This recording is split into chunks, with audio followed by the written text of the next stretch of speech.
Il arrivera dans le dernier jour que le Seigneur viendra. Le jour est tout proche.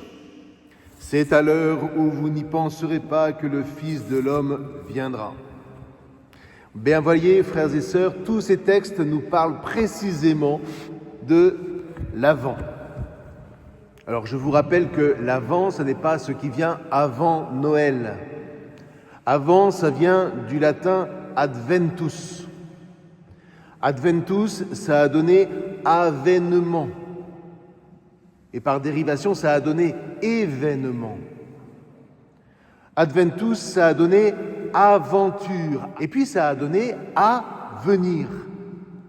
Avenir. Eh bien, tous ces textes que nous avons entendus ce matin, frères et sœurs, parlent précisément de l'avenir. Et personnellement, j'aime parler de l'avenir en deux mots. Ce qui est l'avenir, ce n'est pas ce qui va se passer, c'est ce qui est à venir. Et l'avenir nous déconcerte toujours. C'est pour cela que des textes comme nous avons entendu, vous ne connaissez ni le jour ni l'heure, le Fils de l'homme vient, mais ce sera à l'improviste, etc., ça nous parle précisément de l'avenir. L'avenir, c'est ce que je ne prévois pas, frères et sœurs. L'avenir, c'est ce que je ne sais pas prévoir. C'est imprévisible. L'avenir, c'est ce que je ne saurais jamais prévoir, ce que je ne saurais jamais planifier, ce que je ne saurais jamais programmer. C'est pour ça que c'est toujours une secousse. Ça vient toujours au moment où on ne l'attend pas parce qu'on ne l'attend jamais. Alors, quelques exemples. La mort, normalement, ne se prévoit pas. En revanche, ce qui ne se prévoit pas peut se préparer. On ne peut pas prévoir le moment de notre mort, mais nous, on peut se préparer à mourir. Nos anciens avaient ces petites phrases bien ciselées qui disaient « Nous ferons ceci, nous ferons cela, si Dieu nous prête vie ». Allez lire la magnifique lettre de Saint Jacques, l'apôtre, dans le Nouveau Testament. Vous avez tout un paragraphe là-dessus. Saint Jacques apostrophe ses frères et sœurs de Jérusalem et leur dit « Ah, vous dites demain on fera ça, après-demain... » non. Dites « Si Dieu nous prête vie, avec l'aide du Seigneur, nous ferons ceci, nous ferons cela. » Maintenant, il n'y a pas que la mort qui est dans cet ordre-là. Une naissance ne se prévoit pas. En revanche, elle se prépare. Et elle viendra en son temps. Tomber amoureux, ça ne se prévoit pas. Voilà, les secousses ne sont pas nécessairement traumatiques. Elles peuvent être très joyeuses. Du quotidien. Préparer un plat pour sa famille, un plat qu'on voudrait succulent. Eh bien, la succulence, si je peux me permettre ce néologisme, ça ne se prévoit pas. Le plat sera bon ou il ne sera pas bon. En revanche, on peut le préparer pour qu'il soit bon. Et quand il arrive sur la table et que tout d'un coup, on s'aperçoit qu'il est extrêmement bon, eh bien, il y a la surprise. Et c'est ça qui fait la joie de partager un mets qui sort de l'ordinaire. Pourquoi ? Parce qu'on y a mis souvent beaucoup d'amour. Voilà. Donc, vous voyez, on rêverait, mais Dieu nous en préserve, on rêverait, vous et moi, à ne pas y réfléchir, que les choses aillent toujours selon ce que nous avons prévu, selon nos plans. Le problème, c'est que quelquefois, ça arrive. Mais quand ces choses arrivent, en général, il y a en soi, parce que nous sommes pécheurs, un sentiment qui grandit. Et ce sentiment, c'est le sentiment de pouvoir, le sentiment de maîtriser son affaire. Le problème, c'est qu'à partir de ce moment-là, quand on est un peu trop habitué à ce que les choses aillent selon nos planifications, c'est plus fort que nous ne pouvons pas nous empêcher de déborder. Et vient l'orgueil, et vient la démesure. Vous avez ça qui vous est décrit, par exemple, au chapitre 10, 11 de la Genèse, la fameuse tour de Babel. Et le pire, c'est qu'en général, quand on commence à s'y croire, comme on dit, eh bien, on fait sentir aux autres son pouvoir. Et ça peut être à tous les niveaux, hein. On peut avoir un tout petit pouvoir et être un petit chef. Il n'y a rien de pire que les petits chefs. Alors voilà, donc, il y a ce que l'on peut prévoir dans la vie. Ok. Le philosophe Henri Bergson appelle cela le futur. Sauf qu'il y a toujours de l'imprévu, il y a toujours de l'imprévisible, ce que l'on appelle l'avenir. Et cet avenir vient nous secouer. Il vient secouer nos prévisions. Il vient secouer nos existences. J'avais pas prévu ça. Ça m'a échappé. C'est pas ça qu'on avait espéré. Ben oui.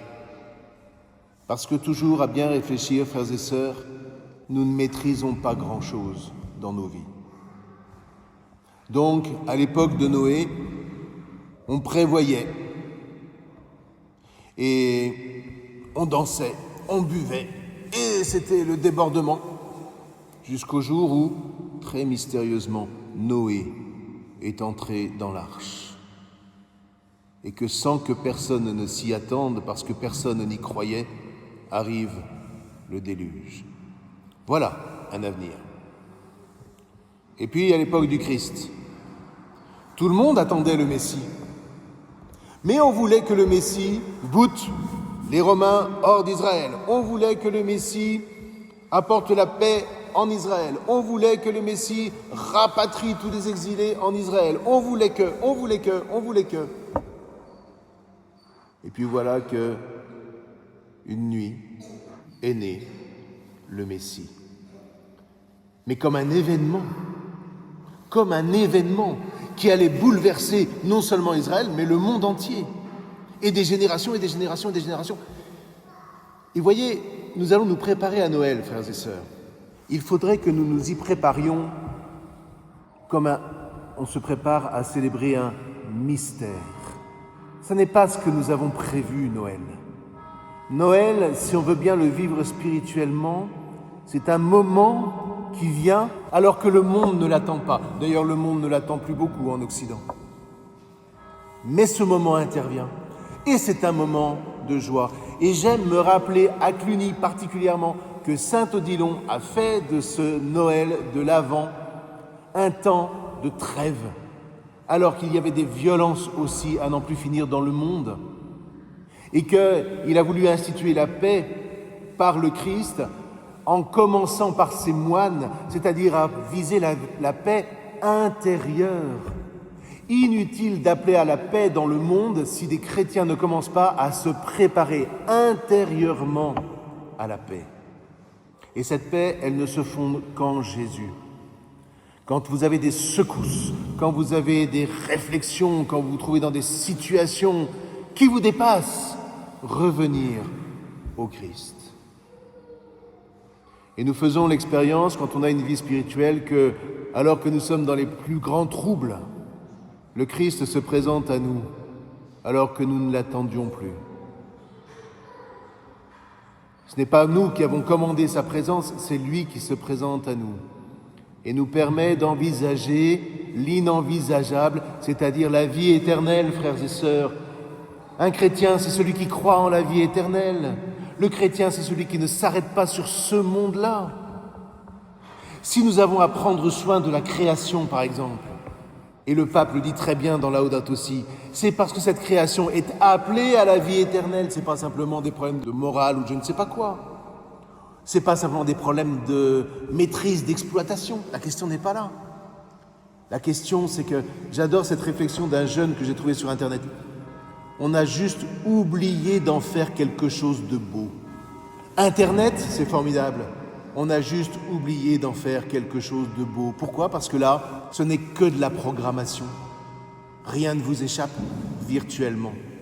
Sauf que quand le réel vient, là. Et l'Eucharistie que nous allons célébrer maintenant, c'est quoi ? C'est un événement. Si c'était quelque chose qui était prévisible, je ne ferais pas une prière pour que le Seigneur investisse le pain et le vin. Je ferais une incantation de sorcellerie. Ce serait très différent. L'Eucharistie est un mystère. C'est toujours inattendu. C'est pour ça que, on se lève au moment de la consécration. Voire on se met à genoux si on n'a pas trop d'arthrose. Et ce n'est pas un signe de soumission ou je ne sais pas quoi. Non, Seigneur, je suis tellement petit face au mystère. Voyez, frères et sœurs, c'est ça, l'avant. Seigneur, apprends-moi à me préparer à l'inattendu. Et alors, si je sais me préparer, cet inattendu viendra à son heure. Mais Seigneur, je serai attaché à toi et je n'ai donc rien à craindre. Et il faut souvent, je le dis pour les plus jeunes, mais il faut souvent toute une vie de secousses, d'interrogations, de doutes parfois, pour peu à peu s'attacher au Christ et le laisser nous apporter cette paix intérieure qui nous permettra de vaincre toutes les secousses et de les traverser en vue de la vie éternelle. Que le Seigneur nous fasse préparer cet avant intérieurement, tous ensemble, comme une vraie communauté de chrétiens, tous différents, on est d'accord, et pourtant tous en communion les uns avec les autres, parce que l'Emmanuel qui vient le jour de la Nativité, c'est celui qui est la source de notre communion, de notre liberté, de notre vie. C'est la porte de la vie éternelle. Amen.